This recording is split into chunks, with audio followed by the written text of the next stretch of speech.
Kitab Perjanjian Baru, yaitu Injil Markus pasal 12 ayat 30.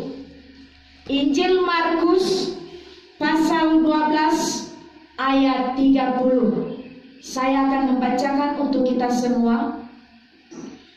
Kasihilah Tuhan Allahmu dengan segenap hatimu, dan dengan segenap jiwamu, dan dengan segenap akal budimu, dan dengan segenap kekuatanmu.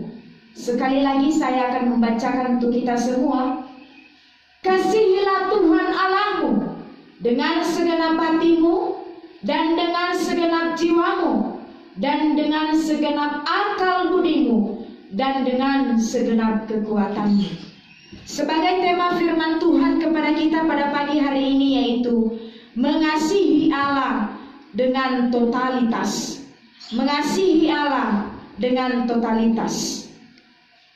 Bapak, Ibu, saudara-saudara yang terkasih dalam nama Tuhan Yesus, firman Tuhan yang kita renungkan pada pagi hari ini merupakan Injil sinoptik, yaitu Injil Markus, yang mencatat tentang riwayat Tuhan Yesus dimulai dari kelahirannya, masa pelayanannya, masa penderitaannya, bahkan masa kematian, kebangkitan, dan kenaikannya ke sorga. Tetapi pada pagi hari ini kita fokus kepada pengajaran Tuhan Yesus tentang hukum yang terutama dan yang utama, di mana di dalam Markus 12:30 ini mengatakan, kasihilah Tuhan Allahmu dengan segenap hatimu, dengan segenap jiwamu, dengan segenap akal budimu, dan dengan segenap kekuatanmu. Ayat ini muncul tidak terlepas dari ayat sebelumnya, yaitu Markus pasal 12 ayat 18 sampai 27. Di sana terjadi soal tanya jawab antara orang Saduki dengan Yesus yang mempersoalkan tentang kebangkitan. Orang Saduki berpendapat bahwa tidak ada kebangkitan sampai mereka memberikan contoh perumpamaan kepada Yesus tentang perkawinan. Jika kita melihat, orang Saduki ini adalah sekelompok orang-orang pemimpin agama Yahudi yang sebagian besar terdiri dari imam-imam yang tidak percaya kepada kebangkitan dan tidak percaya adanya malaikat. Tetapi perumpamaan itu pun dijawab Yesus dengan tepat. Yesus mengatakan bahwa saat kebangkitan terjadi, di sana tidak ada lagi proses kawin dan dikawinkan, melainkan hidup seperti malaikat di sorga. Dari jawaban Yesus ini dengan jelas menegaskan bahwa kebangkitan dan keberadaan malaikat benar-benar ada. Dan jawaban Yesus itu pun telah membungkamkan orang Saduki, sehingga hal itu juga membuat orang Saduki dan sekelompok orang-orang Farisi terheran-heran dan takjub atas jawaban yang diberikan Yesus kepada mereka.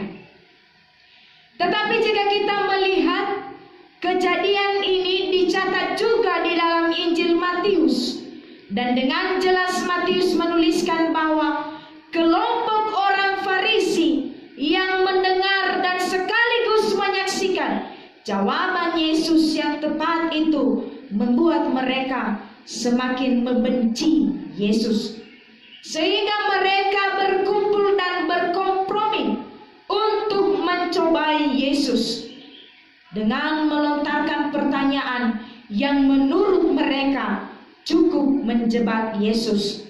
Akan tetapi mereka tidak mengetahui bahwa Yesus adalah pribadi yang mengenal isi hati mereka.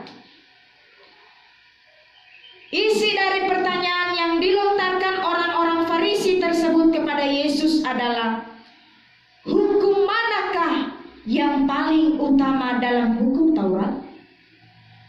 Itulah kira-kira pertanyaan yang dilontarkan oleh orang-orang Farisi kepada Yesus. Maka Yesus menjawab mereka, hukum yang utama dan yang terutama dari hukum Taurat, bahkan dari seluruh hukum apapun adalah, kasihilah Tuhan Allahmu dengan segenap hatimu, dan dengan segenap jiwamu, dan dengan segenap akal budimu, dan dengan segenap kekuatanmu. Jika kita melihat dalam bahasa aslinya, kata kasihilah ini adalah perintah yang harus dilakukan secara terus-menerus. Kasih yang dimaksud di sini adalah kasih agape, kasih yang paling anggun, kasih dari Allah sendiri.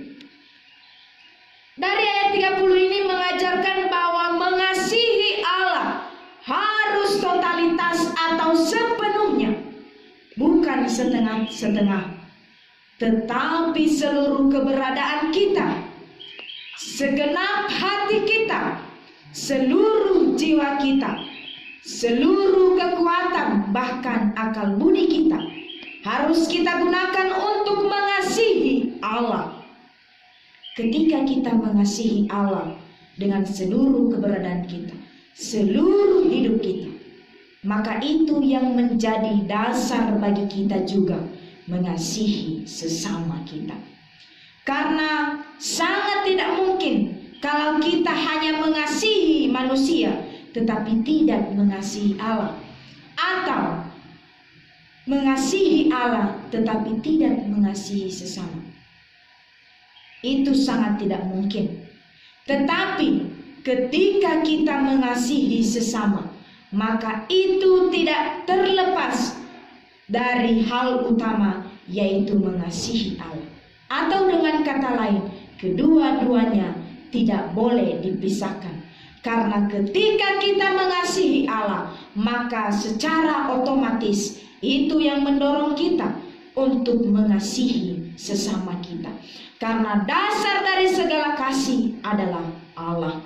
Oleh sebab itu, firman Tuhan kepada kita pada pagi hari ini mengingatkan kita kembali bahwa mengasihi Allah harus sepenuhnya, harus totalitas, bukan setengah-setengah, bukan hanya sebagian hati kita, sebagian jiwa kita, tetapi seluruhnya kita berikan untuk mengasihi Allah. Karena kenapa? Karena Allah terlebih dahulu telah mengasihi kita, yaitu melalui kematiannya di atas kayu salib. Demikian firman Tuhan kepada kita pada pagi hari ini. Kiranya Tuhan menolong kita untuk melakukannya di dalam kehidupan kita. Mari kita berdoa. Kembali kami bersyukur di hadapan-Mu ya Allah, atas berkat-Mu, anugerah-Mu kepada kami pada pagi hari ini. Kami boleh mendengarkan firman-Mu yang mengingatkan kami kembali bahwa kami sebagai umat-Mu, ciptaan tangan-Mu, harus mengasihi Engkau secara totalitas, sepenuhnya, dengan seluruh keberadaan hidup kami. Tolong kami ya Allah melalui Roh Kudus-Mu, ingatkan kami terus-menerus di dalam setiap kehidupan kami untuk mengasihi Engkau. Ya Bapa, kami juga berdoa untuk seluruh jemaat-Mu yang berada di perapat ini, dimanapun mereka berada, apapun pekerjaan mereka pada hari ini. Berkati mereka ya Tuhan, Engkau berikan kekuatan, bahkan kesehatan kepada mereka. Apapun pergumulan mereka pada saat ini, Engkau yang menjawab, Engkau yang memberikan jalan